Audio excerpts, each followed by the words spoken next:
Hello दोस्तों, मैं प्रभास कुमार आप सबका स्वागत करता हूं आपके अपने चैनल D2R स्टडी में। आज मैं इस वीडियो में आपको बताने वाला हूं तो 40 ऐसे साइंस के प्रश्न फ्रेंड्स जो इस बार क्लास 10 बोर्ड एग्जाम 2023 में आने वाले हैं आ रहे हैं। तो फ्रेंड्स आप दोस्तों क्लास 10 बोर्ड एग्जाम 2023 देने जा रहे हैं तो आपको फ्रेंड्स कम से कम 20 प्रश्न आपको आना चाहिए। ये 20 MCQ सोल्व हो जाना चाहिए। तो फ्रेंड्स इसी सारे 40 प्रश्नों को सोल्व करेंगे। प्रश्न क्या कहता है, का आंसर होने वाला है, क्योंकि अपने बहुत ही इंपॉर्टेंट प्रश्न साबित होने वाला है। तो इसी को समझना, क्लियर करना, देखना तो वीडियो को अंत देखते रहेगा। वीडियो अच्छा लगेगा तो लाइक कर दीजिएगा और कुछ वीडियो सीखिएगा तो प्लीज यार चैनल को सब्सक्राइब कर देंगे। चलिए शुरुआत करते हैं आज के क्लास को। तो मैं फ्रेंड्स आपको बता दूं कि वीडियो को स्किप मत करिएगा, आपकी भलाई के लिए कर रहा हूं, क्योंकि ये 40 प्रश्न बहुत बार रिपीट किए गए, बहुत बार पूछे भी गए हैं। अब आपको इसमें से कम 20 आना चाहिए, याद रखिएगा, ठीक है। तो इसलिए प्लीज सारे प्रश्नों को देखिए, क्या कहता है 40 प्रश्न, कैसे इसका सोल्यूशन है, ठीक है। साइंस का है, क्लास 10 का है, याद रखिएगा। चलिए तो सबसे पहला प्रश्न क्यों आते हैं, तो पहला प्रश्न बहुत अच्छा प्रश्न, क्या बोल रहा है कि मानव शरीर का प्रतिरोध कितना होता है। यह प्रश्न क्या बोल रहा है कि मानव जो शरीर है उसका प्रतिरोध कितना होता है। देखिए हम लोग शरीर का प्रतिरोध तो होता ही है ना, तो हम जानते हैं हम लोग शरीर से भी करंट फ्लो होता है। तो करंट फ्लो होने के कारण देखिए जिसमें से करंट फ्लो होगा उसमें कुछ ना कुछ प्रतिरोध होगा। या मैं बोल दूं कि जितना भी वर्ल्ड में कोई भी चीज है ना, सबका कुछ ना कुछ रेसिस्टेंस होता है, सबका होता है कुछ ना कुछ।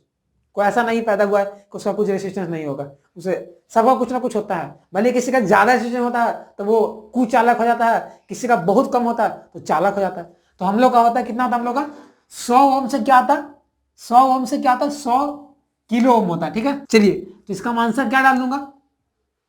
देखिए कभी कभी आंसर में क्या होता है 100 किलो ओम दिया जाता है, लेकिन इसका रेंज जो है ना ऐसे देखा जाए तो 10 ओम भी लिखा जाता है, 10 या 100।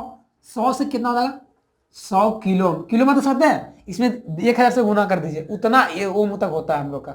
जिसे हम लोग गीला रहते हैं कभी कभी होता है ना, तो ये रेसिस्टेंस होता है, याद रखिएगा। अगला ये प्रश्न पूछा जा चुका है फ्रेंड्स, याद रखिएगा, पूछा जा चुका है प्रीवियस ईयर में।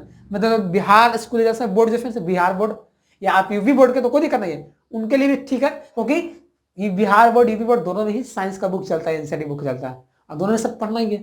तो बिहार बोर्ड में ये सवाल आ चुका है, ठीक है, पर्टिकुलर बता दे रहा हूँ। अगला सेकंड नंबर प्रश्न क्या बोल रहा है कि स्पष्ट देखने की न्यूनतम दूरी क्या है।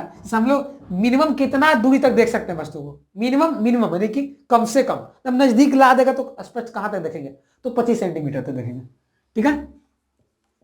क्या इसका आंसर क्या देगा 25 सेंटीमीटर, ठीक है। मैं यहाँ पे रेड कर देता हूं ताकि आपको आंसर पता चल जाए कि ये आपका आंसर 25 सेंटीमीटर, ये याद रखिएगा, ठीक है। आप पता है तो ठीक है, नहीं पता तो याद कर लीजिए अभी से, क्योंकि आपका एग्जाम बहुत नजदीक है, आपके लिए टाइम भी बहुत मायने रख रहा है इसको, ठीक है। अगला है थर्ड नंबर, एलपीजी में कौन सा गैस होता है जो हम लोगों के घर में यूज भी होता है, लिक्विड है ना, लिक्विडिफाइड पेट्रोलियम गैस, एलपीजी द्रवीभूत पेट्रोलियम गैस इसका फुल फॉर्म होता है, वो भी याद कर लीजिए, आ सकता है एग्जाम में। तो एलपीजी जो गैस होता है उसमें कौन सा गैस रहता है, तो अभी से याद कर लीजिए फ्रेंड्स, प्रोपेन और ब्यूटेन रहता है। क्या रहता है, प्रोपेन और ब्यूटेन रहता है, याद कर लीजिएगा, ठीक है। ये भी सवाल एग्जाम में आ चुका है। प्रोपेन रहता है और क्या रहता है कॉमा, प्रोपेन रहता है और क्या रहता है भाई, प्रोपेन और ब्यूटेन रहता है। ये आंसर हो गया। अगला चौथा नंबर प्रश्न क्या बोल रहा है कि विद्युत आवेश का ऐसा मात्रा क्या होता है, पता है। तो ये भी सवाल आ चुका है एग्जाम में, इसमें भी आ सकता है भाई, कोई दिक्कत नहीं है। तो विद्युत आवेश का ऐसा मात्रा कूलॉम होता है, याद रखिएगा।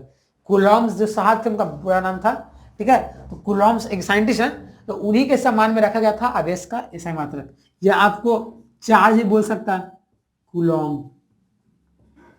कूलॉम ऐसे लिखा था, याद रखिएगा, इसको सी से सूचित करते हैं, ठीक है। कूलॉम हो गया ऐसा मात्रा।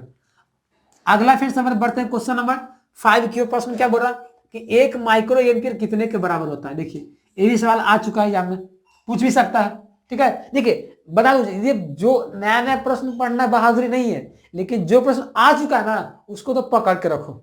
आपको क्षमता है तो इसको ज्यादा पढ़ो, कोई दिक्कत नहीं, बट लेकिन मिनिमम जो है पढ़ना चाहिए, तो भाई इसको पढ़ना चाहिए प्रीवियस ईयर, क्योंकि बिहार बोर्ड है ना, बोर्ड एग्जाम तो कोई बड़ा बोर्ड तो है नहीं, बीपीएससी का यूपीएससी का, तो ये बोर्ड है, तो छोटा सा बोर्ड है, तो रिपीट कर देता है क्वेश्चन ताकि बच्चा पास कर जाए, ठीक है। तो इसलिए माइक्रो एम्पियर याद कर लीजिएगा, 1 माइक्रो में 10 के पावर माइनस 6 एम्पियर होता है, ठीक है। 1 माइक्रो एम्पियर में होता है 10 के पावर माइनस 6 एम्पियर होता है, याद कर लीजिएगा, ठीक है। अभी से अगला है दर्पण सूत्र होता है, आपका दर्पण सूत्र बताना है क्या होता है, पता है दर्पण सूत्र क्या होता है।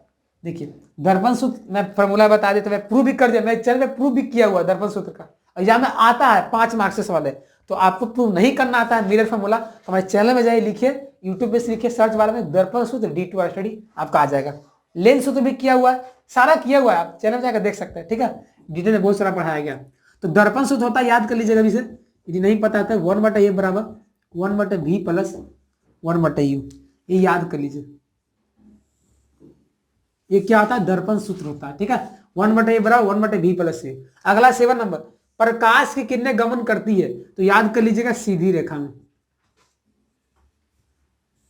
कहां करती है गमन, सीधी रेखा में।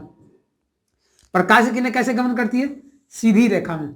अगला है 8वां नंबर, किस रंग का विचलन सबसे कम होता है, यानी कौन सा रंग का डेविएशन सबसे कम होगा। यदि मान लीजिए प्रिज्म से हम गुजारेंगे उस कलर को तो सबसे कम झुकेगा, सबसे कम झुकेगा, तो वो रेड कलर है। रेड कलर सबसे कम झुकता है प्रिज्म से गुजारने पर, लेकिन वही बैगनी यानी कि वायलेट बोला जाए वो सबसे ज्यादा झुकता है। तो सबसे कम कौन झुकता है, लाल कलर, ठीक है। लाल रंग सबसे कम झुकता है, याद कर लीजिएगा, इस वाली एग्जाम में आ सकता है, ठीक है। अगला है 9वां नंबर, तरंगदैर्घ्य को सामान्यतः व्यक्त किया जाता है, पता है, याद कर लीजिए, इसे नहीं पता है एंगस्ट्रम में। कौन सा, एंगस्ट्रम में। एंगस्ट्रम, एंगस्ट्रम जो होता है फ्रेंड्स, हम लोग तरंगदैर्घ्य को ऐसे इसका डिनोशन होता है, तो एंगस्ट्रम में व्यक्त करते हैं किसको, वेवलेंथ को, तरंगदैर्घ्य को, ठीक है। अगला है 10वां नंबर, किस माध्यम में प्रकाश की चाल सबसे अधिक यानी सबसे ज्यादा होगा, कहां पे होगा प्रकाश की चाल, तो निर्वात में। वैक्यूम, वैक्यूम होता है, सुने होंगे आप लोग, अंतरिक्ष वगैरह में जाइएगा ना तो वैक्यूम आपको मिलेगा, वहां पे मीडियम नहीं मिलेगा, वायु नहीं मिलेगा, हवा वगैरह, वहां पे सीधा निर्वात, वैक्यूम, कुछ नहीं वहां जा सकता। अब बोलिएगा तो आवाज नहीं सुनाई देगा, तो वो निर्वात कहलाता है। तो निर्वात में ना प्रकाश का यानी लाइट का स्पीड सबसे ज्यादा हो जाता है, ठीक है, याद कर लीजिएगा, याद कर लीजिएगा। ये आपका क्वेश्चन नंबर 10वां का आंसर है। अगला है 11 नंबर, ये प्रश्न क्या बोल रहा है कि विभवांतर का ऐसा मात्रा क्या होता है, विभवांतर का ऐसा मात्रा बतावे, तो याद है वोल्ट होता है, याद कर लीजिएगा। विभवांतर का ऐसा मात्रा वोल्ट होता है, या जूल पर कूलम भी होता है, याद कर लीजिएगा, ठीक है। क्या होता है, वोल्ट यानी कि वी बोल सकते हैं, या जूल पर हम लोग कूलम बोल सकते हैं। ये ऐसा यूनिट हो जाता है किसका, पोटेंशियल का, ठीक है, विभवांतर का, पोटेंशियल डिफरेंस का। तो विभवांतर का ऐसा मतलब क्या होता है, वोल्ट होता है। एग्जाम में बहुत बार आ चुका है एमसीक्यू टाइप का, ठीक है, तो याद कर लीजिएगा। जो भी मैं 40 प्रश्न बता दे रहा हूँ दोस्तों, आप उसको अच्छे से पढ़ लेंगे, समझ लेंगे ईमानदारी से, तो मैं बता दूं पक्का एग्जाम में ना 30 ऊपर क्वेश्चन आपका सही रहेगा, बता देता हूँ। क्योंकि मैं बहुत बार इस सब अच्छा सा प्रश्न है वो आ सकता है, क्योंकि मैं देखा हूँ, मैं बहुत साल 3-4 साल से एक्सपीरियंस कर रहा हूँ, तो वही प्रश्न आ रहे हैं, ठीक है। तो ये आपको जानना जरूरी है। अगला 11 नंबर, स्विच किस तार में लगाए जाते हैं। स्विच जो वगैरह घर में लगते हैं तो वो गर्म तार में लगाए जाते हैं, याद रखिएगा। 3 तरह का तार होता है, गर्म तार, ठंडा तार, उदासीन तार, होता है ना। एक रेड ब्लू, सॉरी रेड और ग्रीन ब्लैक होता है, ठीक है। तो रेड वाला क्या होता है, गर्म तार होता है।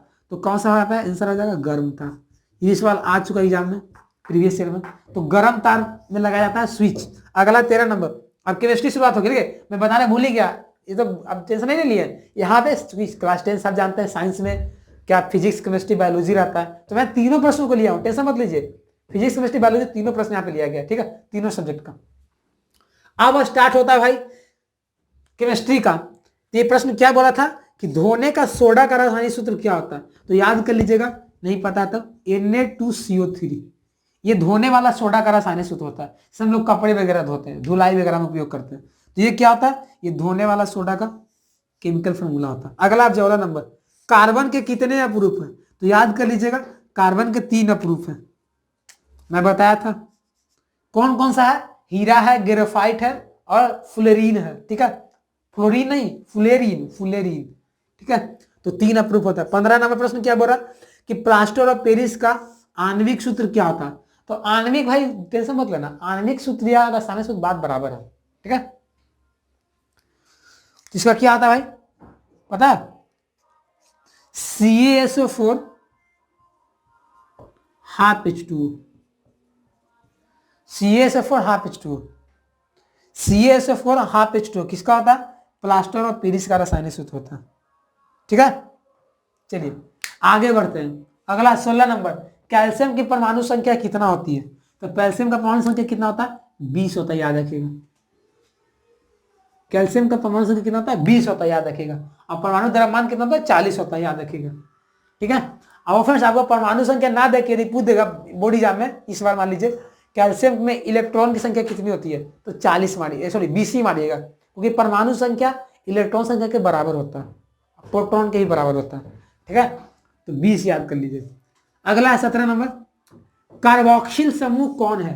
तो आपको कार्बोक्सिल समूह दे देगा, आपको बोलेगा कौन है और 4 को ऑप्शन दे देगा। तो याद कर लीजिए आपको कार्बोक्सिल समूह इस तरह से रहेगा।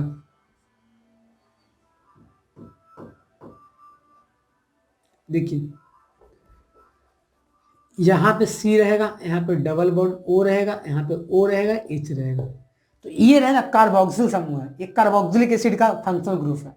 ठीक है, COOH रहेगा, तो ये कार्बोक्सिल समूह हो गया। और इस वाली जब में आ चुका है प्रीवियस ईयर में, तो इस बार पूछेगा, इसलिए इस सबको ध्यान में रखिएगा। ठीक है।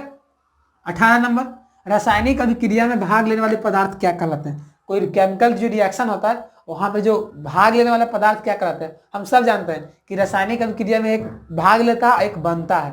तो भाग लेने वाले को अभिकारक कहते हैं और बनने वाले को उत्पाद कहते हैं। भाग लेने वाले को रिएक्टेंट कहते हैं और बनने वाले को प्रोडक्ट कहते हैं, है ना, उत्पाद बोलते हैं ना। तो मैं इसका आंसर क्या डालूंगा? भाग लेने वाले को क्या कहूंगा? अभिकारक, अभिकारक कहते हैं। ठीक है, अभिकारक भाग लेता है और उत्पाद बनता है। अगला है 19वां नंबर, टूथपेस्ट की प्रकृति कैसी होती है? बहुत अच्छा प्रश्न है, आपको तो पता नहीं होगा, मुझे पता है नहीं पता होगा 99%। तो टूथपेस्ट जो होता है हम लोग जो घर में यूज करते हैं ना, ये पूछा गया सवाल है, उसका प्रकृति क्षारीय होता है, acid nature, sorry base nature का होता है, क्षारीय प्रकृति का होता है। ठीक है, जो हम लोग यूज करते हैं घर में सुबह सुबह टूथपेस्ट, तो क्षारीय प्रकृति होता है। क्यों होता है? तो हम लोग खाना वगैरह खाते हैं तो मुंह का जो कुछ अम्लीयता जो क्या होता है ना, बढ़ जाता है। तो बढ़ने के कारण जो टूथपेस्ट का होता है ना, वो क्षारीय प्रकृति रहने के कारण दांतों वगैरह में जो होता है ना, पाइये वगैरह नहीं लगाने देता, कुछ सुरक्षा प्रदान करता है दांतों को, क्योंकि दांत में भी कुछ एसिडिक अम्ल होता है, दांत का भी कुछ अम्लीय मान होता है, पीएच मान होता है। ठीक है, तो ये क्षारीय होता है टूथपेस्ट। अगला 20 नंबर, ऐसे से मैग्नीशियम हाइड्रोक्साइड आता है, याद कर लीजिए। ऐसे मुझे लग रहा है MgOH का होल 2 रहता है। अगला, किसके कारण अम्ल वर्षा होती है? ये बहुत अच्छा प्रश्न है, पूछा जा चुका। तो याद कर लीजिएगा, SO2 सल्फर डाइऑक्साइड के कारण ही अम्लीय वर्षा होती है, जिसके कारण हमारे देश के कुछ धरोहर वगैरह नष्ट हो रहे हैं। जैसे ताजमहल देखिए, ताजमहल के बगल में कुछ इंडस्ट्री वगैरह लगा हुआ था, है आगरा में, तो उसको बंद करवा दिया गया। क्यों? क्योंकि बंद करवा इसलिए किया गया क्योंकि इंडस्ट्री से क्या होता था, गैस वगैरह निकलता था, धुआं, और वो सल्फर डाइऑक्साइड रहता था, जो बारिश होने के बाद क्या होता था, ताजमहल पर गिरता था तो क्षय कर देता था, बड़ा बड़ा इमारत को भी, ऐसा नहीं सिर्फ ताजमहल। तो इसलिए अम्ल वर्षा उसी से ही होता है, सल्फर डाइऑक्साइड के कारण होता है। ठीक है, तो फटाफट इसको नोट कर लीजिए, क्योंकि आपको ये लिए बहुत ही इंपॉर्टेंट साबित होने वाला है, एग्जाम में आपका नजदीक है, और सब 20 प्रश्न आपका दिमाग में रहना चाहिए। ठीक है, तो इसको नोट करिए ताकि मैं अगला 20 प्रश्नों को अभी जस्ट सोल्व करा देता हूं। चलिए फिर हम लोग क्या करते हैं, जो आगे प्रश्न है ये किस नंबर उससे शुरुआत करते हैं, क्या कहता है प्रश्न। ठीक है, बहुत इंपॉर्टेंट है, 20 प्रश्न क्लियर ना, कोई दिक्कत? चलिए आगे। अगला क्या कहता है, किसवा नंबर, 2H2 + O2 रिएक्शन किया, बनाया 2H2 वाटर बनाया। ये कौन सा क्रिया का उदाहरण है? तो यहाँ पे देख रहे हैं फ्रेंड्स कि हाइड्रोजन और ऑक्सीजन मिलके ये वाटर बना रहा है, जल बना रहा है, यानी कि मिलके बना रहा है, जुड़ के बना रहा है, संयोजन करके बना रहा है, यानी कि संयोजन अभिक्रिया हो गया। जुट रहा है ना, तो संयोजन अभिक्रिया हो गया। मैं इसका आंसर क्या डाल दूंगा? संयोजन अभिक्रिया, कॉम्बिनेशन रिएक्शन। तो ये आपका संयोजन अभिक्रिया हो गया। ठीक है, कोई दिक्कत हो रहा है? चलिए अगला है 22वां नंबर, ये क्या हो रहा है, ग्लूकोज का रासायनिक सूत्र बतावे। तो ग्लूकोज का याद कर लीजिएगा फ्रेंड्स, याद क्या होता है, C6H12O6, याद कर लीजिएगा क्या होता है, C6H12O6, C6H12O6। ये क्या होता है, ग्लूकोज का रासायनिक सूत्र होता है। और वही चीनी का पूछेगा, चीनी शुगर, तो C12H22O11। तो दिक्कत आएगा, चीनी पूछे या ग्लूकोज पूछे, ये दो आ जाएगा। और मैं बता दूं दोस्तों क्लास 10 के बोर्ड एग्जाम। तो चलिए फ्रेंड्स हम लोग क्या करते हैं, क्वेश्चन नंबर नेक्स्ट हमारा क्या है, 23 में पढ़ते हैं, क्या कहता है। तो 23वें प्रश्न ये बोल रहा है कि सोडियम का परमाणु संख्या होती है, ये भी प्रश्न पूछा जा चुका है आपके एग्जाम में, तो इसको याद कर लीजिएगा। सोडियम का जो परमाणु संख्या होता है वो 11 होता है, और परमाणु द्रव्यमान या द्रव्यमान संख्या 23 होता है, याद कर लीजिएगा क्या होता है, 11 होता है। क्या? परमाणु संख्या सोडियम का। और अभी मैंने बताया था कैल्शियम था, वहां पर कैल्शियम का 20 था, याद कर लीजिएगा। ठीक है, आगे 24 नंबर प्रश्न क्या बोल रहा है कि आवर्त सारणी के प्रथम वर्ग के सदस्य होते हैं। जो हमारा आवर्त सारणी होता है उसके प्रथम वर्ग के सदस्य होते हैं, क्या होते हैं? अम्लीय, क्षारीय, उदासीन। तो याद कर लीजिएगा, जब पीरियोडिक टेबल का जो पहला वर्ग होगा ना फ्रेंड्स, पहला ग्रुप होगा, वो क्षारीय प्रकृति का होता है। कैसा होता है? क्षारीय मतलब बेस नेचर का। पहला आता है ना, नहीं पढ़े? Beryllium, sorry, hydrogen, lithium, sodium, potassium, rubidium, caesium, है ना, हलीना के रब से फरियाद, तो उसमें आता है ना क्षारीय, तो सब क्षारीय होता है। अगला है 25वां नंबर, किस धातु से सोलर सेल बनाया जाता है? किस धातु से सोलर सेल? सोलर सेल देखते हैं छत वगैरह पर रखा जाता है, जो कि धूपा में सन के लाइट से चार्ज होता है, उसमें करंट आता है। ठीक है, हम लोग फैन वगैरह भी चलाते हैं, बैटरी चार्ज करते हैं। तो सोलर सेल में कौन सा धातु प्रयोग होता है? सिलिकॉन, याद रखिएगा। क्या? सिलिकॉन। सिलिकॉन जो है SI, वो उसमें हम लोग क्या करते हैं? यूज करते हैं सोलर सेल में।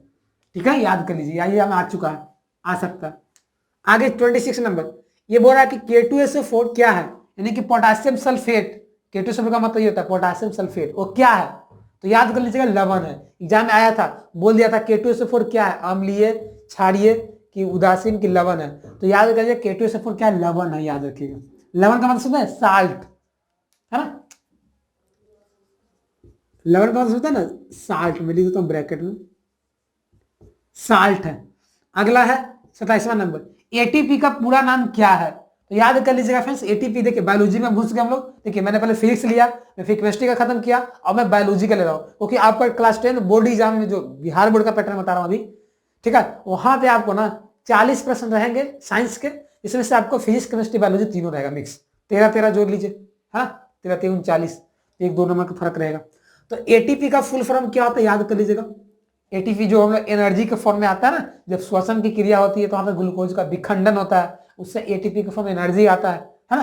तो वहां पे एटीपी का मतलब याद कर लीजिएगा, एडेनोसिन ट्राइफॉस्फेट होता है। क्या होता है?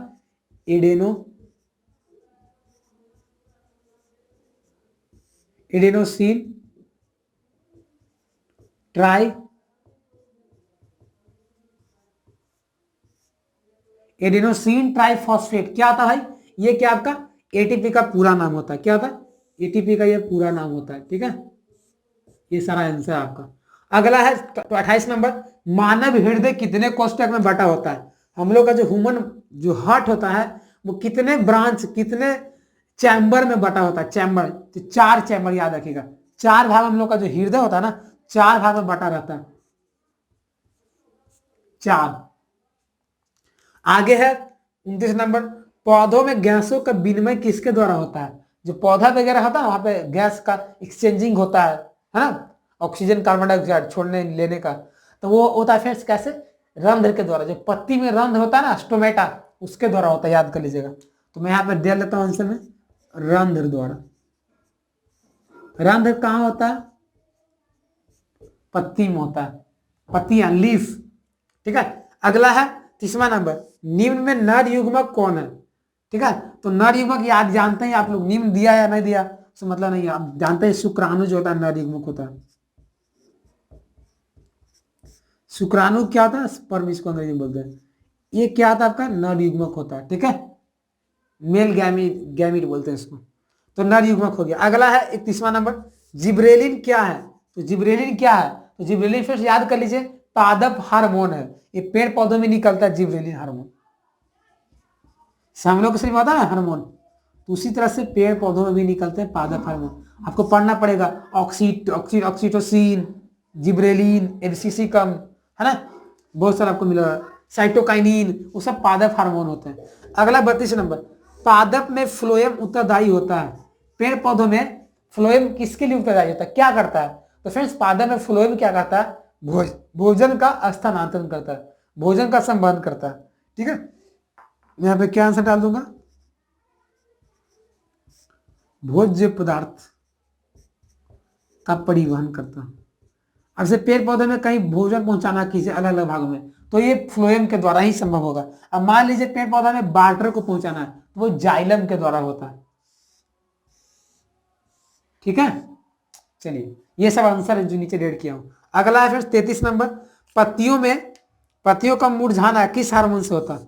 पत्ती देखते हैं कि मुरझा जाते हैं किसी मौसम में भी, तो क्या होता है वहां पे मौसम में क्या होता है ना, एक हार्मोन एबिसिसिक अम्ल होता है, कम निकलता है, तो एबिसिसिक अम्ल के कारण भी ये होता है, ठीक है, पत्ती मुरझा जाते हैं। इसका शॉर्ट फॉर्म होता है ABA, ये मतलब एबिसिसिक अम्ल होता है, ठीक है, एबिसिसिक अम्ल के द्वारा। अगला 34 नंबर, दो तंत्रिका कोशिकाओं के बीच खाली स्थान को क्या कहते हैं या क्या कहलाता है? एग्जाम में भाई पूछा गया, इसको याद कर लीजिए, कोई बीवीआई है, ये आएगा एग्जाम में। तो दो तंत्रिका कोशिका जो बनता है, ऐसे आपको तंत्रिका कोशिका के बारे में पता नहीं है तो मेरे चैनल में वीडियो डाल दिया गया है। तंत्रिका कोशिका को हम लोग न्यूरॉन कहते हैं, ठीक है। तो एग्जाम में आपको हमेशा सवाल आ जाएगा 5 नंबर में, बोल देगा कि न्यूरॉन का सचित्र वर्णन करो या तंत्रिका कोशिका का सचित्र वर्णन करो। तो नहीं पता तो चैनल वीडियो डाल दिया गया, आप सर्च करिए यूट्यूब पे तंत्रिका कोशिका D2 स्टडी या न्यूरॉन का सचित्र वर्णन D2 स्टडी, तो मेरा वीडियो आ जाएगा, ठीक है। न्यूरॉन याद कर लीजिए, न्यूरॉन इसको कहते हैं। तो खाली जगह कहते हैं हम लोग क्या, सिनेप्स कहते हैं। जो दो तंत्रिका कोशिका के बीच जो खाली जगह होता है फ्रेंड्स, उसको क्या कहते हैं? सिनेप्स कहते हैं, याद कर लीजिएगा, ठीक है। इस सवाल एग्जाम में आ जाएगा। अगला 35 नंबर, अलैंगिक जनन मुकुलन द्वारा किसमें होता है? तो याद कर लीजिएगा प्लाज्मोडियम में। प्लाज्मोडियम जो है उसमें क्या होता है? जनन होता है मुकुलन द्वारा। मुकुलन क्या है? मेथड है, किसका मेथड है? अलैंगिक जनन। तो प्लाज्मोडियम जो होता है जीवाणु, उसमें क्या होता है? प्लाज्मोडियम में क्या होता है आपका? अलैंगिक जनन मुकुलन द्वारा होता है। अगला है 36 नंबर, अमीबा में गति किस भाग से होता है? तो याद कर लीजिएगा कुटपाद द्वारा। अमीबा का पार्ट होता है ना कुटपाद, अमीबा चलन करता है। अमीबा पता होना चाहिए आपको कि अमीबा एक जगह से दूसरे जगह जा सकता है, वो चल सकता है, मोटाइल होता है, मतलब मोशन करने वाला।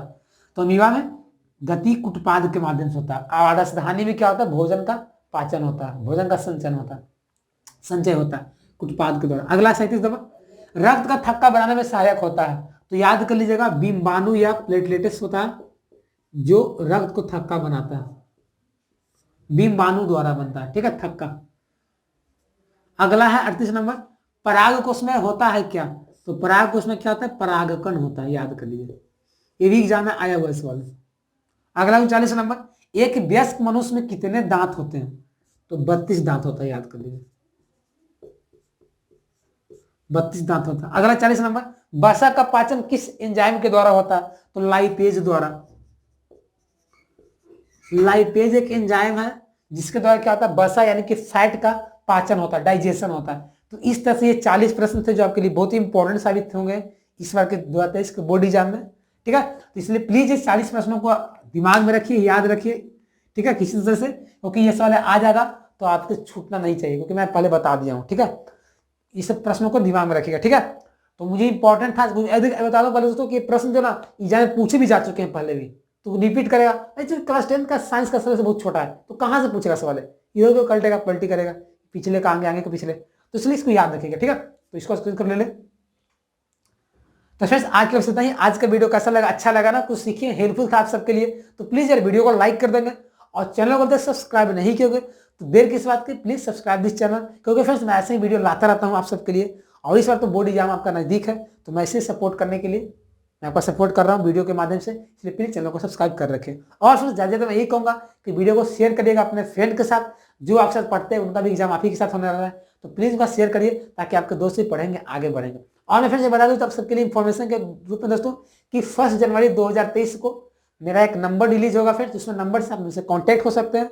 आपका 10th 12th में अच्छा मार्क्स आएगा, 10th में आएगा कोई 10th का वीडियो, 10th में अच्छा मार्क्स आएगा तो फिर उसका वीडियो हमारे व्हाट्सएप पे दे सकते हैं, उसका मैं यूट्यूब पे अपलोड करूंगा, जिससे क्या होगा बच्चे इंस्पायर होंगे, सीखेंगे आपसे, ठीक है। तो इस चीज को ध्यान में रखिएगा। तो चलिए कोई दिक्कत नहीं ना, इसको याद कर लीजिएगा ज़्यादा, ठीक है, मैं बार बोल रहा हूँ, इसको भी याद कर लीजिएगा 40 को। चलिए मिलते हैं नए वीडियो में, तब तक के लिए बन रहिएगा चैनल से हमारे। जय हिंद, जय भारत, टेक केयर, बाय।